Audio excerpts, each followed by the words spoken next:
মানুষ জীবনে সব সময় চিন্তা করে, ভাবতে থাকে যে তার জীবনে কতই না সমস্যা। তারপরে নিজের আশেপাশে দেখে আর ভাবে যে সবাই কত প্রসন্ন, শুধু আমার জীবনেই সমস্যা আছে। কিন্তু বিষয়টা তা নয়। শুধু প্রত্যেক ব্যক্তিরই নয়, প্রত্যেক প্রাণীরও জীবনে সমস্যা আছে। এবার মানুষ একটা পাখিকে দেখে এটাই ভাবে যে এদের জীবন কতটা সহজ। কোনো দেশেরই সীমারেখা এদের ওপর লাগু হয় না। কোথায় থাকবে সেই নিয়েও কোনো ভাবনা নেই। কত শান্তির জীবন এদের।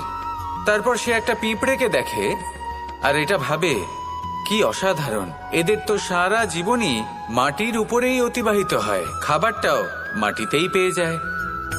কি শান্তির জীবন এদের।